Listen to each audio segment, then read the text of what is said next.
Home made ready ಮಾಡಿಕೊಂಡು ನೀವು use ಮಾಡ್ತೀರಾ, ಅಷ್ಟು ಇಷ್ಟ ಆಗುತ್ತೆ ಈ ಸೋಪು. ಅಷ್ಟು ಚೆನ್ನಾಗಿರುತ್ತೆ ಫ್ರೆಂಡ್ಸ್. ಇದು ತುಂಬ ಸಾಫ್ಟಾಗಿರುತ್ತೆ ಸ್ಕಿನ್ನು ಕೂಡ. ಒಮ್ಮೆ ನೀವು ಕೂಡ ಈ ಥರ ಹೋಮ್ ಮೇಡ್ ಸೋಪ್ ಮಾಡಿ ನೋಡಿ ಫ್ರೆಂಡ್ಸ್, ಎಷ್ಟು ಚೆನ್ನಾಗಿ ಬಂದಿದೆ ಅಲೋವೆರಾ ಸೋಪ್. ಇದು ನಾವು ಸೋಪ್ ರೆಡಿ ಮಾಡೋದು ಕೂಡ ಮೆಥಡ್ ತುಂಬ ಈಸಿ ಇದೆ ಫ್ರೆಂಡ್ಸ್, ಹಾಗೂ ತುಂಬ ಯೂಸ್ ಆಗುತ್ತೆ. ನಾವು ಈ ಸೋಪ್ ಯೂಸ್ ಮಾಡೋದ್ರಿಂದ ನಾವು ಈ ಥರ ಪಾಟಲ್ಲಿ ಮನೆಯಲ್ಲೇ ಬೆಳೆಸ್ಕೊಂಡ್ರೆ ಅಲೋವೆರಾನ ನಮಗೆ ಯಾವಾಗ ಬೇಕಾದರೂ ಸೋಪ್ ರೆಡಿ ಮಾಡ್ಕೋಬೋದು ಫ್ರೆಂಡ್ಸ್. ನೋಡಿ, ಇಷ್ಟೇ ಆಲೋವೆರಾ ತೊಗೊಂಡಿರೋದು ನಾನು, ಅದರಲ್ಲಿ 2 ಸೋಪ್ ಆಗಿದೆ. ನೋಡಿ, ನಾವು ಕಟ್ ಮಾಡಿ ಈ ಥರ ಒಂದು ಅರ್ಧ ಗಂಟೆ ಹಾಗೆ ಇಡಬೇಕು. ಯಾಕೆಂದರೆ ನಾವು ಕಟ್ ಮಾಡಿದ ತಕ್ಷಣ ಅದು ಯೆಲ್ಲೋ ಕಲರ್ ಜೆಲ್ ರಿಮೂವ್ ಆಗುತ್ತೆ. ಅದು ತುಂಬ ಕಹಿ ಇರುತ್ತೆ, ಅದು ಸ್ಕಿನ್ಗೆ ಒಳ್ಳೆಯದಲ್ಲ. ಹಾಗಾಗಿ ನಾವೊಂದು ಹಾಫ್ ಆನ್ ಅವರ್ ಹಾಗೆ ಕಟ್ ಮಾಡಿ ಇಟ್ಟರೆ ಅದೆಲ್ಲ ರಿಮೂವ್ ಆದಮೇಲೆ ಅದನ್ನು ವಾಶ್ ಮಾಡಿಕೊಂಡು ನೆಕ್ಸ್ಟು ಅಲೋವೆರಾ ಜೆಲ್ ತಕ್ಕೋಬೋದು ಫ್ರೆಂಡ್ಸ್.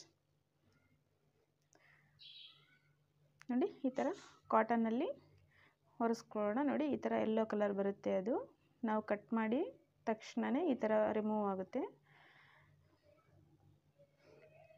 ನಾವು ಇದನ್ನು ಅರ್ಧ ಗಂಟೆ ರಿಮೂವ್ ಆಗಲು ಬಿಟ್ಟು ನೆಕ್ಸ್ಟು ಅಲೋವೆರಾ ಜೆಲ್ ತಕ್ಕೋಬೇಕು.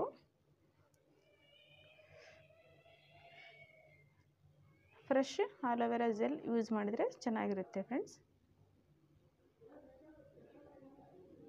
ನೋಡಿ, ಈ ಥರ ಸ್ಪೂನಲ್ಲಿ ರಿಮೂವ್ ಮಾಡ್ಕೋಬೋದು. ನಾನಿಲ್ಲಿ ಕೊಕೊನಟ್ ಆಯಿಲು, ಈ ಕ್ಯಾಪ್ಸುಲ್ಲು ಮತ್ತು ಸೋಪ್ ಬೇಸ್ ತೊಗೊಂಡಿದ್ದೀನಿ ಫ್ರೆಂಡ್ಸ್.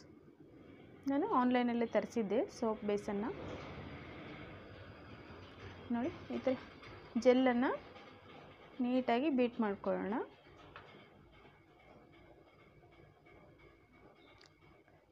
ಒಂದು ಬಾಣಲಿಲಿ ಹೀಗೆ ನೀರು ಬಿಸಿಗಿಟ್ಟು ಡಬಲ್ ಬಾಯ್ಲಲ್ಲಿ ಸೋಪ್ ಬೇಸನ್ನು ಕರಗಿಸ್ಕೊಳ್ಳೋಣ.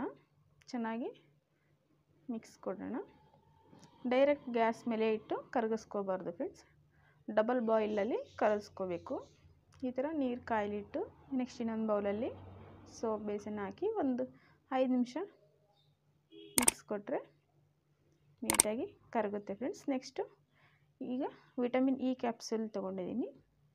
ಕೊಕೊನಟ್ ಆಯಿಲ್ ಹಾಕ್ತಾಯಿದ್ದೀನಿ 1 ಸ್ಪೂನು. ನೆಕ್ಸ್ಟು ಈ ಕ್ಯಾಪ್ಸೂಲ್ 2 ತೊಗೊಂಡಿದ್ದೀನಿ. ಓಕೆ,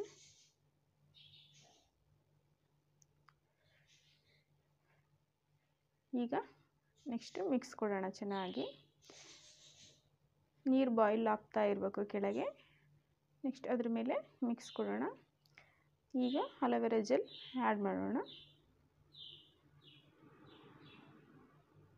ಓಕೆ, ಚೆನ್ನಾಗಿ ಮಿಕ್ಸ್ ಕೊಡೋಣ.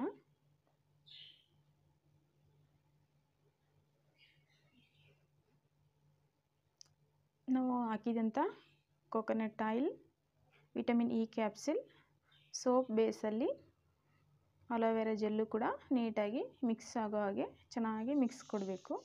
ನೆಕ್ಸ್ಟ್ ನಿಮ್ಮ ಹತ್ರ ಸೋಪ್ ಮೌಲ್ಡ್ ಇದ್ದರೆ ಅದರಲ್ಲಾದರೂ, ಅಥವಾ ಈ ಥರ ಚಿಕ್ಕ ಚಿಕ್ಕ ಬೌಲ್ಸಲ್ಲಿ ನೆಕ್ಸ್ಟ್ ಅದನ್ನ ಶಿಫ್ಟ್ ಮಾಡಿ 1-2 ಗಂಟೆ ಫ್ರಿಜ್ಜಲ್ಲಿ ಇಡ್ಬೋದು. ಇಲ್ಲ 24 ಅವರ್ಸ್ ಓಪನ್ ಆಗಿ ಇಟ್ಟರು ಕೂಡ ಈಗ ಗಟ್ಟಿಯಾಗುತ್ತೆ. ಈಗ aloe vera soap ready friends. Okay friends, ಈ ವಿಡಿಯೋ ನಿಮಗೆ ಇಷ್ಟ ಆಗಿದ್ದರೆ ಲೈಕ್ ಮಾಡಿ, ಕಮೆಂಟ್ ಮಾಡಿ, ಶೇರ್ ಮಾಡಿ. ಹಾಗೂ ನೀವಿನ್ನೂ ನಮ್ಮ ಚಾನಲ್ ಮೊದಲು ನೋಡ್ತಿದ್ದೀರಾ ಅಂದರೆ ಸಬ್ಸ್ಕ್ರೈಬ್ ಆಗಿ. Thanks to all.